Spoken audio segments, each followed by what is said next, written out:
నాయుడు గారి నాయకత్వం. జోహార్ అన్న ఎన్టీఆర్, జోహార్ అన్న ఎన్టీఆర్. నానా ఇక్కడ చంద్రబాబు నాయుడు గారి నాయకత్వం ఒకటే ఉంటుంది. ఆయన మన సేనాధిపతి, మనందరం సైనికులమే, అది గుర్తుపెట్టుకోవాలి. వేరే నాయకత్వం ఉండదు ఇక్కడ. ఉన్నోద్యోగం పీకిచ్చేటట్టున్నావు స్వామి. అందరూ ఫోన్ల కింద పెట్టండి కొంచెంసేపు. మీకు వీడియో లైవ్లో దొరుకుతుందిలే స్వామి, ఎందుకు కంగారు. అందరికీ నమస్కారం. ఈ సమావేశానికి విచ్చేసిన మీ అందరికీ నా కంగ్రాచులేషన్స్. ఇది నేను ఎందుకు చెప్తున్నానంటే, పార్టీ అంటే కమిట్మెంట్ ఉన్నవారు కనుకనే ఈరోజు పార్టీ కమిటీలో మీకు మేము బాధ్యత కల్పిస్తాం జరిగింది. ఇక్కడున్న మిమ్మల్ని అందరినీ ఒక ప్రశ్న అడగాలనుకుంటున్నా. పార్లమెంట్ కమిటీలో మొదటిసారి కమిటీలో వచ్చిన వాళ్ళు చేతులు పైకెత్తండి. మొదటిసారి తెలుసురా బా, అది అడిగింది నేను. చేతుల కింద పెట్టండి. రిపీట్ అయిన వాళ్ళు చేతులు పైకెత్తండి. సో ఇక్కడ చూస్తే చేతుల కింద పెట్టండి. ఇక్కడ మీరు చూస్తే 83% మంది ఈరోజు పార్లమెంట్ కమిటీలో కొత్త వారు వస్తాం జరిగింది. నేను అనేక సార్లు చెప్పాను, సీనియర్ని జూనియర్ని నేను సమానం గౌరవిస్తా, పనిచేసే వాళ్ళని నేను ప్రోత్సహిస్తానని చెప్తాం జరిగింది. దానికి ఈరోజు మీరు ఒక ఉదాహరణ. దేశంలో అనేక ప్రాంతీయ పార్టీలు ఉంటాయి. ఆ ప్రాంతీయ పార్టీలు ఒక్కసారి ప్రతిపక్షంలోకి వస్తే ఎలాంటి ఇబ్బందులు ఎదుర్కొంటాయో మనందరం చూస్తాం జరిగింది. నేను ఎన్నోసార్లు చెప్పా, విశ్వవిఖ్యాత నట సార్వభౌమ స్వర్గీయ శ్రీ నందమూరి తారక రామారావు గారు ఏ ముహూర్తంలో ఈ పార్టీ స్థాపించారో నాకు తెలియదు, కానీ భారతదేశంలో ఏ పార్టీకి లేని కార్యకర్తలు ఒక తెలుగుదేశం పార్టీకే సొంతం అవుతారు. మన బలం బలగం మన కార్యకర్తలు. మనం ఆనాడు చూసాం, ఒక పుంగనూరు నియోజకవర్గంలో ఒక తాత నామినేషన్ వేసేదానికి వెళ్తే ఆ పత్రాలు లాక్కునేదానికి ఆనాటి పాలకులు ప్రయత్నించారు. మీసాలు మెలేసి తొడగొట్టి రా బిడ్డ రా అన్న అంజిరెడ్డి తాతనే నాకు స్ఫూర్తి. మంజుల గారిని చూసాం, మాచర్ల నియోజకవర్గంలో ఆమె పోలింగ్ బూత్ దగ్గర కూర్చున్నారు.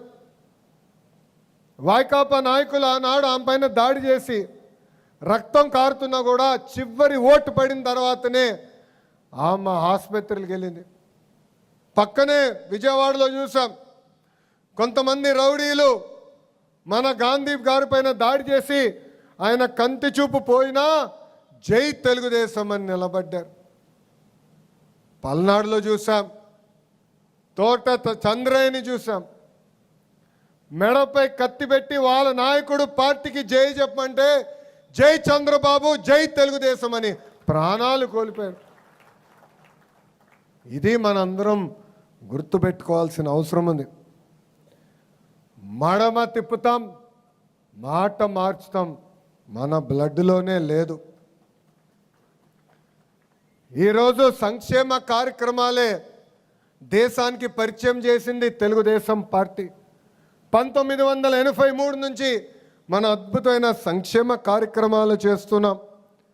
2 రూపాయలకి ఆనాడు కిలో బియ్యం కానీ, జనతా వస్త్రాలు కానీ, మహిళలకు ఆస్తుల్లో సమాన హక్కు కానీ, పటేల్ పట్వారీ వ్యవస్థ రద్దు చేస్తాం కానీ, ఇలా అనేక సంక్షేమ కార్యక్రమాలు అన్న ఎన్టీఆర్ తీసుకొచ్చారు.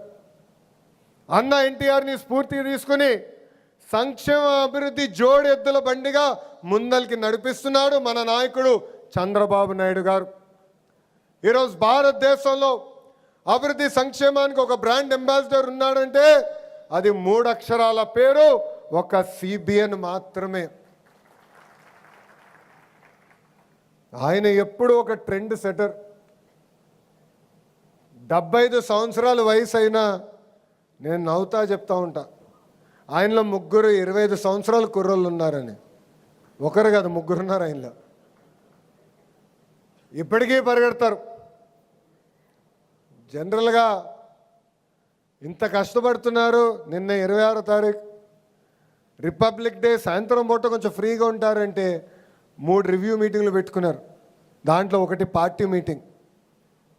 అంటే ఎప్పుడూ ప్రజలకి సేవ చేయాలి, కార్యకర్తలకు అనేక పనులు చేయాలని ఆలోచించే వ్యక్తి మన నాయకుడు చంద్రబాబు నాయుడు గారు. ఆయన ముందు చూపుతో మనందరిని నడిపిస్తారు.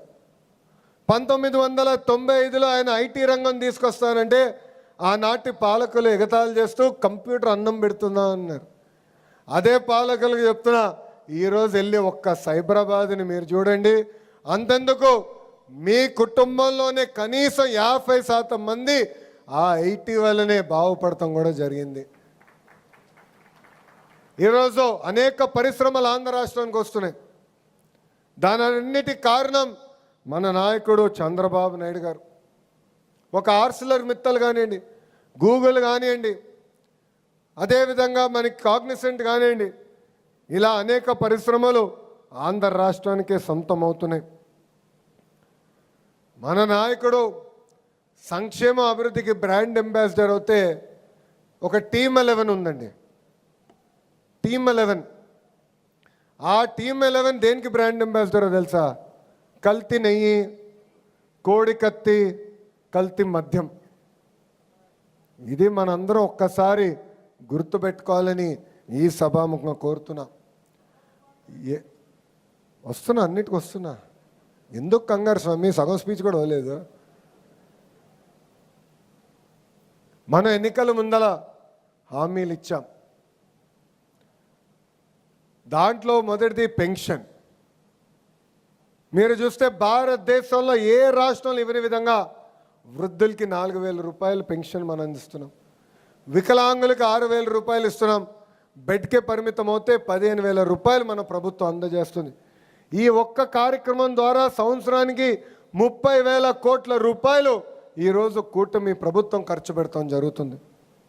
ఇది ఒక కార్యక్రమం. రెండోది స్త్రీ శక్తి. ఈరోజు మహిళలందరూ ఆంధ్ర రాష్ట్రంలో ఎక్కడికి వెళ్ళాలన్నా ఆర్టీసీ బస్సులో ఉచితంగా ప్రయాణించే హక్కు కూడా మనందరం కల్పిస్తాం జరిగింది. ఇంకో పక్కన దీపం పథకం. దీపం పథకం ద్వారా ఇప్పటికీ మనం 2 విడతలు మనం ఉచితంగా గ్యాస్ తీసుకునే వాళ్ళకి మనం డబ్బులు కూడా వేస్తాం జరిగింది. మిగతాయి కూడా త్వరలో మనం వేయబోతున్నాం. ఇంకో పక్కన అన్నదాత సుఖీభవ కింద 2 విడతలు కేంద్ర ప్రభుత్వం ఎప్పుడైతే డబ్బులు రిలీజ్ చేస్తున్నాో దానికి మనం డబ్బులు జోడించి రైతులకు అందజేస్తామని చెప్పాం. అంటే ఇచ్చిన హామీలన్నీ ఒక పద్ధతి ప్రకారం మనం నిలబెట్టుకుంటా ముందరికి వెళ్తున్నాం. ఇంతేకాదు యువగలం కింద 20 లక్షల ఉద్యోగాలు కల్పిస్తామని ఆనాడు మన హామీ ఇచ్చాం. మన ప్రభుత్వ అధికారంలోకి వచ్చిన 150 రోజుల్లో ప్రతిపక్ష పార్టీ 200 కేసులు వేసినా